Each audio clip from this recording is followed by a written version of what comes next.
नमस्कार, आप सुन रहे हैं द गैंगस्टर सागा मोहब्बत पलों में मेरे साथ।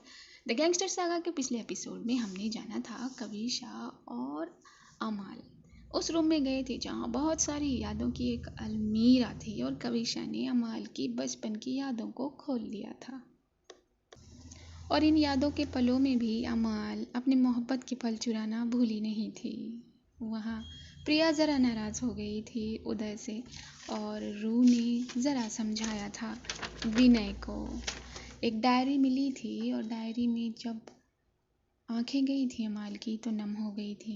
उस डायरी को दिल से लगाया था अमाल ने और फिर वो अपने रूम की तरफ बढ़ गई थी कविशा को लेकर। बेड पर जाकर दोनों ही सो गए थे। तो यही था पिछला एपिसोड। आइए अगले एपिसोड में चलते हैं। सुबह की किरणों ने आज अमाल की आंखों को छू लिया था। वो पहले जग गई थी। अमाल ने धीरे से पलकें खोली तो कविशा के बालों को अपने चेहरे पर पाया। धीरे से उसने कविशा के बालों को अपने चेहरे से हटाया और देखा कि इस मासूमियत के साथ कविशा सो रही थी। नींद में न जाने कब वो उससे एक हाथ दूर हो गई थी, लेकिन उसके बाल उसके चेहरे पर ही थे। कविशा को देखते देखते ही अमाल उठकर बैठी थी और फिर उसकी नज़र साइड वाली टेबल पर पड़ी थी जिस पर वो डायरी रखी हुई थी। उसने अमाल ने धीरे से कविशा के माथे को अपने लबों से लगाया था और अपने आप को बाथरूम की तरफ कर दिया था। वो जाकर स्नान लेने लगी थी। स्नान लेकर आई थी अपना वाइट कुर्ता पहने और फिर देखा था कि बनी और कविशा दोनों ही सो रहे थे। अभी इतना वक्त नहीं हुआ था कि वो कविशा को जगाए, इसलिए उसने कविशा को सोने दिया था। धीरे से अमाल ने अपने बैग को बेड के सिरहाने पर लगाया था और फिर वो डायरी पढ़ने लगी थी। एक एक पन्ना पलट रही थी अमाल। एक एक पन्नों में एक एक शब्द उसे यादों की गठरी में बांध रहे थे और वो गठरी बहुत खूबसूरत थी, बहुत उसके दिल को सुकून दे रही थी। उसी सुकून को रिफ्लेक्ट किया था उसकी आंखों ने। वो आंसू गिराकर वो डायरी पर ही गिर पड़े थे। तभी कविशा ने ज़रा करवट ली थी और अपने सर को अमाल की गोद में बिना वार्निंग के रख दिया था। अमाल ने हल्की सी डायरी हटाई तो देखा कविशा का वो चेहरा उसकी टमी से लग रहा था।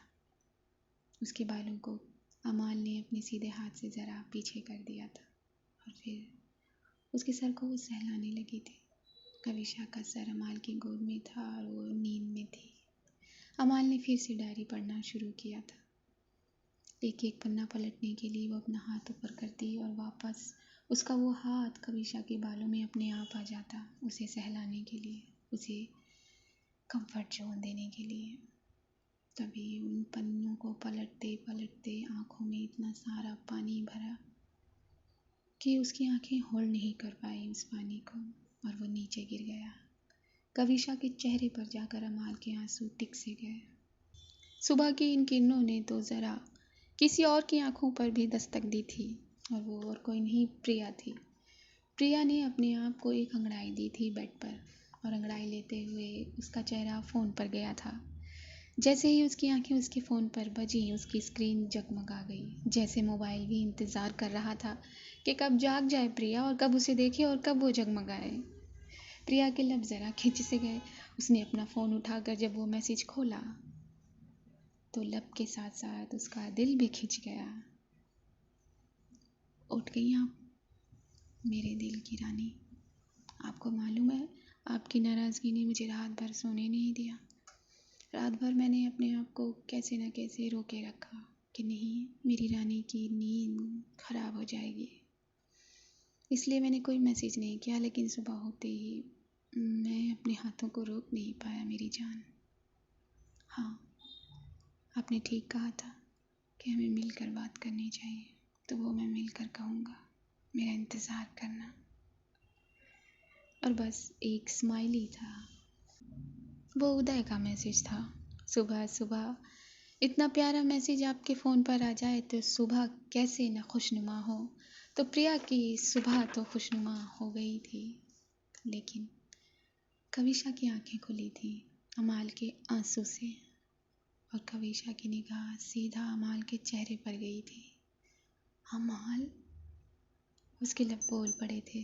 जब कविशा के लबों ने उसका नाम लिया तो अमाल ने डायरी जरा दाहिनी तरफ करके कविशा के चेहरे को देखा। अब तुम सो जाओ। नहीं, क्या हुआ? कविशा ये कहते हुए अपनी आंखों को मलते हुए उठकर बैठ गई थी। कुछ नहीं, बस बाबा की डायरी। कविशा ने पहले अमाल के चेहरे को देखा था, फिर उसके हाथ में पकड़ी उस डायरी को देखा था और कविशा का दिल भाप गया था कि ये आंसू यादों के पिटारे से निकल रहे थे। हाँ, उन पलों से निकल रहे थे जो दिल के कोने में कहीं न कहीं अभी भी बसे हुए हैं। कविशा फट से उठकर बैठी थी और उठकर अपने दोनों पैरों को फैलाकर वो अमाल की गोद में बैठ गई थी, जिससे उसकी कमर और अमाल की कमर चिपक गई थी। जब कविशा ने ये किया तो अमाल ने ज़रा अपनी गर्दन को पीछे करके अपने लबों को मुस्कान दी। कविशा ने अपने दोनों हाथ उठाए और अमाल के सामने ही अपने बालों को फेरते हुए उसने अपने बालों का वो जुड़ा बना लिया था। सुबह सुबह इन आँखों में मुझे आंसू नहीं देखने, तो क्या देखना है? अमाल ने एक हाथ से कविशा की कमर को होल्ड कर लिया था। मुझे अपना चेहरा देखना है, अपनी मोहब्बत, अपना प्यार और अपना खौफ देखना है। खौफ? मुस्कुराते हुए अमाल के लबों ने पूछा था। खौफ? तुम्हें खौफ होना चाहिए मेरा, कि मेरे सामने अपनी आंखों को नम ना करो? बाबा, आंखें नम बेहतरीन पलों से भी तो होती है। हाँ, फिर ठीक है, फिर मैं थोड़ी सी ढील दे सकती हूँ। ये कहते हुए कविशा ने अपनी बाहों को अमाल की गर्दन में लगा दिया था। तभी अमाल की निगाहों ने बनी की तरफ इशारा किया। क्या? वो सो रही हैं, समझी? मुझे डराने की कोशिश मत करो। मैं बिल्कुल भी डराने की कोशिश नहीं कर रही अपनी बीवी को, बस बता रही हूँ कि अगर मैं आउट ऑफ कंट्रोल हो गई तो फिर मुझे मत दिखाना कि यहाँ बनी सोई हुई है। क्यों आउट ऑफ कंट्रोल होना है, वो भी सुबह सुबह? अरे वाह, ये सही बात है। मतलब खुद उठकर मुझे इनवाइट कर रही हो और फिर कह रही हो कि क्यों सुबह सुबह स्टार्ट होना है। ये कहते हुए अमाल ने अपना चेहरा कविशा की चेस्ट में लगाना चाहा था, लेकिन कविशा ने उसे रोक लिया था। बिल्कुल नहीं। एक सेकेंड, तुमने स्नान कर लिया? कब से उठी हो? ज़्यादा नहीं, बस थोड़ी देर पहले। तो मुझे क्यों नहीं जगाया? क्या करें, मेरी बीवी सो कर भी इतनी सेक्सी लग रही थी कि जगाने का मन ही नहीं हुआ। चुप। ये कहते हुए कविशा ने अपनी दाहिने हाथ से अमाल के चेहरे पर टैप किया और दूसरी तरफ कर दिया। अरे, मुझे सुबह सुबह अपनी बीवी को तो देख लेने दो जी भर के। बिल्कुल भी नहीं। एक टेबल पर पड़ा फ़ोन बहुत अकेला था। उस टेबल के आसपास सिर्फ एक बोतल थी और एक गिलास, और कुछ नहीं। तभी उस अकेले पड़े फ़ोन ने आवाज़ लगाना शुरू किया। 3-4 रिंग हो जाने के बाद एक बड़ा सा हाथ आया और उस फ़ोन को उठाकर अपने कान पर लगा लिया। क्या खबर है? और उस बड़े से हाथ की आवाज़, यानी कि जिसका वो हाथ था उसकी आवाज़ भी बहुत बड़ी थी। आज वो आने वाली है, याद है ना तुम्हें? हाँ, मुझे अच्छे से याद है। मुझे याद दिलाने की ज़रूरत नहीं, समझी तुम? हाँ, ठीक है। ये कहते हुए, बस इतनी सी ही बात हुई थी। ये कहते हुए सामने वाले ने, मतलब जिसने बड़े से हाथ वाले को कॉल किया था, उसने फ़ोन कट कर दिया था। तो अब बताओ, क्या हुआ? ये आंखें नम क्यों हुई सुबह सुबह? मेरी जान, मैंने बताया तो, बस बाबा की यादें पड़ रही थी मैं। ये अचानक से ये सारी चीज़ें क्यों याद आई? मेरा मतलब, अचानक से ये खोज? कविशा ने पूछा था। कुछ नहीं, बस ऐसे ही बाबा की कुछ चीज़ें ढूंढ रही थी, और कुछ भी नहीं। पक्का? हाँ बाबा, पक्का। और कोई भी बात होगी मैं ज़रूर बताऊंगी। हाँ, वो तो मालूम है, बताओगी नहीं तो कहाँ जाओगी? हाँ, ये कहते हुए कॉलर पकड़कर खींच लिया था कविशा ने। मैं कहीं जाना ही नहीं चाहती। इतनी हॉट एंड सेक्सी बीवी कहाँ मिलेगी? मिलेगी मतलब, अगर कोई मिलेगा तो तुम चली जाओगी? सोच सकते हैं। अच्छा, अपनी आंखों में तीखापन लिए एक तीखी तीर लेते हुए अपने दांतों को नुकीला कर दिया था कविशा ने अमाल की गर्दन पर और काट लिया था। बस एक यही चीज़ है जो मुझे ऊपर से लेकर नीचे तक लाचार कर देती है, मेरी बीवी की जानलेवा हरकतें। बस मुझ पर हर हथियार अपने हथियार डाल देता है, लेकिन मेरी बीवी का एक एक हथियार सीधा मेरे दिल को चीर देता है। अपने होठों पर तीखी मुस्कान लेते हुए अमाल ने कहा था, और जो भाव कविशा की आंखों में था, यानी कि तेज तर्रार तलवार जैसा, वही भाव अपनी बात कहते हुए अमाल ने भी अपनी आंखों में रखा था। और फिर अमाल ने अपने होंठ कविशा के होठों की तरफ बढ़ाए थे, लेकिन कविशा ने अपने चेहरे को बाहिनी तरफ घुमा दिया था, जिससे अमाल के होंठ उसके गाल पर लगे थे और गाल को चूम लिया था अमाल ने। ये गलत बात है, ये किसी भी कानून में नहीं। अभी मैं सोकर उठी हूँ ना, तो उससे क्या होता है? बीवी, सोने जाओ या सोकर उठो, सब कुछ मेरा है। ये कहते हुए चुपचाप कविशा के होठों ने सरेंडर कर दिया था अमाल के होठों में, और उस सरेंडर को कैद बना लिया था अमाल के होठों ने, और उस कैद में भरा था कविशा के उस ऊपर वाले होठ को चूमने लगे थे, कभी हल्के तो कभी भारी, चूसने लगे थे, कभी अंदर तो कभी बाहर। इसी तरह इन्होंने एक मॉर्निंग का किस शेयर किया था, और जैसे सांसों की आवाज़ तेज होने लगी थी, कविशा ने अपने चेहरे को अलग किया और सामने किया अमाल के चेहरे के। पन्नी सोई है ना? तो मैंने कुछ देर पहले यही दिखाया, लेकिन क्या करें, किसी को दिखाई नहीं। बस मुझे स्नान करने जाना है पूजा के लिए, वरना देर हो जाएगी। छोड़ो। नहीं, प्लीज़। बिल्कुल नहीं। कुछ और करेगी अगर मेरी बीवी तो छोड़ सकती हूँ मैं। क्या कुछ और? ये कविशा के लफ्ज़ थे अमाल के कानों में। हाय, इससे ज़्यादा और क्या ही कहूँ। तभी इस चीज़ का फ़ायदा उठाकर कविशा ने अमाल के हाथों को अपनी कमर से छुड़ा दिया और बेड के किनारे खड़ी हो गई थी। कुछ भी नहीं कह पाओगी, ये कहकर अपनी जीभ निकाली थी कविशा ने और अमाल को चिढ़ा दिया था। कविशा ने अपने कदम ज़रा अलमीरा की तरफ किए थे और अपना सूट निकालकर वो बाथरूम की तरफ भाग गई थी। अमाल की निगाहें खुश हुई थी, उसके दिल ने बहुत तेज़ धड़कना शुरू किया था। बनी को देखते हुए उसने अपनी डायरी को देखा था।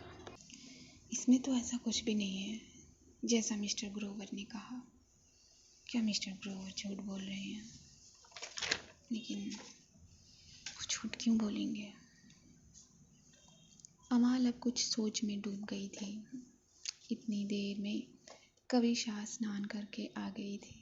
उसके वो गीले बाल से पानी इस तरह नीचे गिर रहा था जैसे ट्रांसपेरेंट मोती हों, और उसकी कमर पर जाकर उसे बहुत सेक्सी बना रहा था। अमाल की निगाह पड़ी थी ड्रेसिंग टेबल के सामने खड़ी कविशा पर। कविशा ने तिरछी निगाह से अमाल को देखा, जो अपने फ़ोन में कुछ मैसेज टाइप कर रही थी। अमाल के वो थंब अपने आप रुक गए थे। फ़ोन उसने बेड पर रख दिया था और उसकी निगाह पहले अमाल के केसों पर पड़ी थी, फिर उसकी उस कमर पर जहाँ पानी ने गिरकर उस कपड़े को हल्की सी सिलवट दे दी थी। तभी कविशा ने अपने दाहिने हाथ से सिंदूरदानी को उठाया। 1 मिनट बीवी। अमाल की पुकार पर कविशा की गर्दन घूमी थी और हाथ रुक गए थे। ये आज मुझे करने दो, अपनी बीवी की मांग में अपना प्यार भरने दो। बहुत दिनों बाद ये मौका मिला मुझे, वरना रोज़ तुम तैयार होकर भाग जाती है। ये कहते हुए अमाल ने अपनी नोज़ से टैप किया था कविशा के नोज़ को। कविशा ने अपनी गर्दन को ऊंचा किया था और फिर अपने दाहिने हाथ की उस सिंदूर दानी को अमाल के चेहरे के आगे रख दिया था। अमाल ने मुस्कुराते हुए कविशा की आंखों में अपनी आंखों को बांधा और अपने सीधे हाथ से वो सिंदूर का एक छोटा सा हिस्सा अपनी चुटकी में भरा और फिर अपने बाहिने हाथ से कविशा के चिन को पकड़कर चेहरा ऊपर किया। दोनों की निगाहें बंधी हुई थी एक मजबूत धागे से। और फिर अमाल ने कविशा की मांग में अपनी मोहब्बत का रंग भर दिया था। रंग भर कर उसके माथे को चूम लिया था, जैसे ये प्रॉमिस था कि तुम मेरी हो और मैं तुम्हारी हिफाजत हर कदम पर करूँगी। कोई भी मुसीबत आने से पहले मैं खड़ी रहूँगी। वही सारे नियम जो उन 7 फेरों में पंडित जी महाराज ने, जिनकी 2 बीवियाँ जिनके 2 बच्चे और 1 बीवी हैं, उन्होंने दोहराई थी। फट से कविशा अमाल के गले लग गई थी। सिंदूर के कुछ दाने निकलकर अमाल के कुर्ते पर लग गए थे। क्या? देखो बीवी, अगर इस तरह की हरकतें करोगी तो आज मैं जाऊंगी ना कहीं और ना कहीं तुम्हें जाने दूंगी। पागल कर दूंगी मैं तुम्हें। ओह चुप। ये कहते हुए कविशा ने अपनी सांसों को कंट्रोल किया था और फिर दूर धक्का दे दिया था अमाल को। मुझे पूजा करनी है, बदमाश।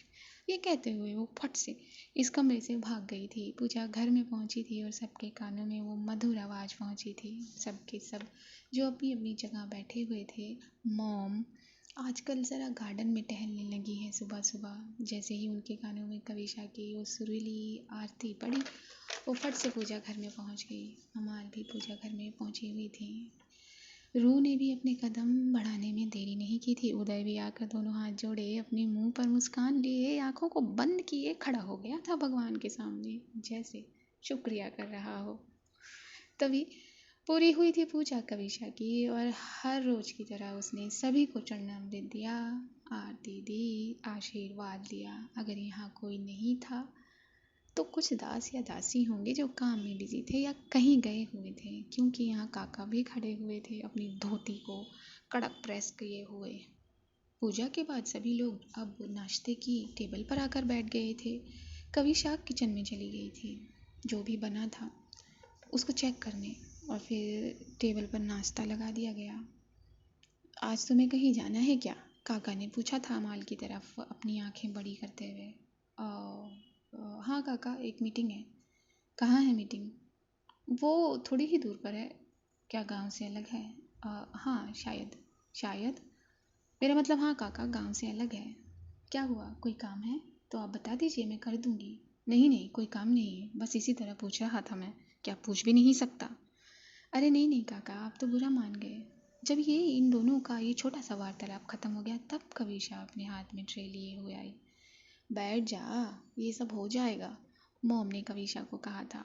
बन्नी के ठीक बगल में कविशा बैठ गई थी और उसके सामने अमाल थी। अमाल ने आंखों से ही नाराज़गी जताई कि क्यों मेरे बगल में क्यों नहीं बैठी। तो बस कविशा ने भी ज़रा चिढ़ाया। तो पहला निवाला मॉम ने सबके सुपुर्द किया और फिर मॉम से कुछ बात करने के लिए अमाल उन्हें गार्डन एरिया में ले गई थी। उदय अपने फ़ोन को बार बार देखने लगा था, शायद किसी का इंतज़ार कर रहा था और आया नहीं था। लेकिन रूह के मोबाइल पर एक नोटिफिकेशन आ गया था। उसने नोटिफिकेशन खोला और खोलते ही उसके चेहरे पर एक खूबसूरत सी मुस्कुराहट आ गई। विनय साहब का मैसेज है। कविशा ने ज़रा छेड़ा था रूह को। भाभी क्यों, अब क्या हुआ? मुझे तो बहुत छेड़ा जा रहा था। हाँ तो आप भाभी है मेरी, हाँ तो आप ननद है मेरी। ये कहकर कविशा ने रूह की नाक को ज़रा खींच दिया था। मॉम आज मुझे गोल्ड हॉर्स पर जाना है। मॉम की आंखें बड़ी हो गई थी।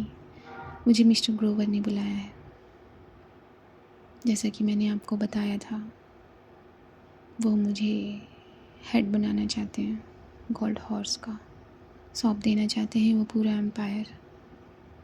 लेकिन मुझे डाउट है कहीं ना कहीं। क्या डाउट है तुम्हें? मॉम ने पूछा था। कुछ नहीं मॉम, जब तक मेरे हाथ सबूत नहीं लगता मैं कैसे कहूँ। क्या बात परेशान कर रही है तुझे? हाँ बोल। अमाल ने एक सांस छोड़ी थी और अपनी बात अपनी मॉम से कह दी थी। मॉम फिर मॉम ही है। तो मेरी बेटी है, तो मिस्टर कपूर की बेटी है। इस तरह डरना या घबराना तेरी नसों में नहीं है। तो जा, देखेंगे आगे क्या होगा और क्या नहीं। और जिसने भी मिस्टर कपूर को मारा है उसे मैं अपने हाथों से मारूंगी। गोलियां उसके सीने में नहीं, उसके सर में उतारूंगी। मॉम की आंखों की उत्तेजना सूरज की ललाई से कम नहीं थी। जी मॉम। और वही रिफ्लेक्शन अमाल की आंखों में था। उसने अपने कदमों को मजबूत कर लिया और कंधों को उचका लिया और बस अपने कदम जल्दी जल्दी आगे बढ़ा दिए। उदय, उदय को एक पुकार लगाई और फिर वो हॉल में गई। कविशा सामने ही थी। मैं जा रही हूँ, शाम तक लौट आऊँगी, अपने कड़क शब्दों में कहा था अमाल ने। कविशा ने अपनी भौहों को सिकोड़ा और गर्दन को हाँ में हिला दिया। ठीक है, लेकिन इतना ही सोच और कह पाई थी कि अमाल और उदय निकल गए थे। अमाल अपनी गर्दन ऊंची करते हुए अपनी उस चमड़ी वाली जूतियों से अपनी स्कॉर्पियो में बैठ गई थी और स्कॉर्पियो की स्टीयरिंग को ज़रा घुमाया था और स्कॉर्पियो हवेली से धूल उड़ाते हुए बाहर की तरफ बढ़ गई थी। देखते ही देखते वक्त आगे बीत गया था और कविशा भी अब बेकरी के लिए निकल गई थी। आज वो बनी को अपने साथ ले गई थी। अरे तू आ गई, काका ने बनी को देखकर कहा। जी काका। और बनी ने भी अपनी मासूमियत भरी आवाज़ से काका से कहा। वो जो लेडी थी जिनके साथ बनी आई थी वो भी बहुत खुश हुई। बनी जाकर उनके पास बैठ गई थी और आटों की लोई से खेलने लगी थी। कविशा का मन नहीं लग रहा था, सब चीज़ें देख रही थी। बही खाते को बेमन से पलट रही थी। क्या हुआ बेटा, परेशान हो? काका ने उसके परेशान मन को भांप लिया था। नहीं काका, बस माँ से बात कर लो, काका ने ये कहा और काका मुड़ गए। कविशा ने फट से माँ को फ़ोन लगा दिया था। माँ से बातें करने लगी थी। माँ ठीक थी, बस हल्का हल्का घुटनों का दर्द परेशान कर रहा था, जो दवाई खाने से ठीक हो जाएगा, ये डॉक्टर ने कहा था। अमाल के कहने पर जो भी टेस्ट थे वो हो चुके थे। बस माँ तो ठीक थी, प्रिया भी ठीक थी। प्रिया कॉलेज के लिए निकल गई थी। कविशा ने माँ से बात की और फ़ोन कट कर दिया, लेकिन उसके दिल का जो भारीपन था वो हल्का ही नहीं हो रहा था। क्या हुआ है इस दिल को आज? अमाल, ये कहते हुए उसने फट से अमाल को फ़ोन लगा दिया था। अमाल ने फ़ोन उठाया। क्या हुआ? अब तुम ठीक हो?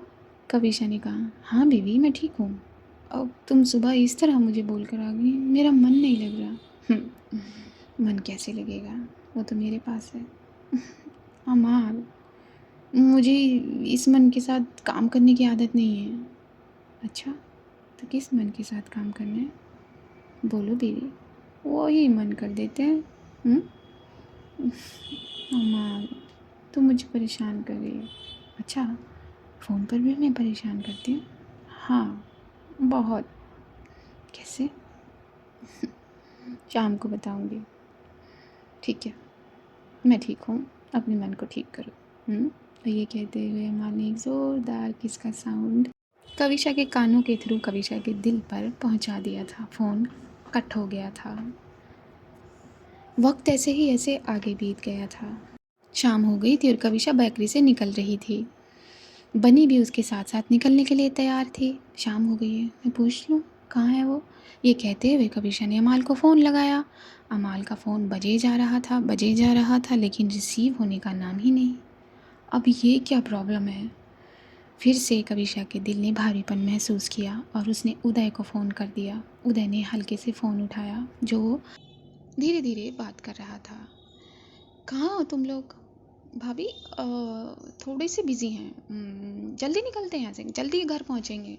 हाँ हाँ ठीक है, लेकिन अमाल का फ़ोन वो उठा क्यों नहीं रही? वो किसी से बात कर रही हैं बॉस। कि अच्छा ठीक है। इतना ही कहा था कविशा ने कि कविशा के कानों में एक गोली चलने की आवाज़ आ गई थी, जिससे उसका दिल जैसे बाहर आने को रास्ता ढूंढने लगा था। उदय, ये कैसी आवाज़ है? अब भाभी मैं बाद में कॉल करता हूँ। ये कहते हुए उदय की आवाज़ ज़रा लड़खड़ा रही थी और वो हड़बड़ा भी रहा था। उदय, जहाँ तुम हो वहाँ का पता मुझे बताओ जल्दी।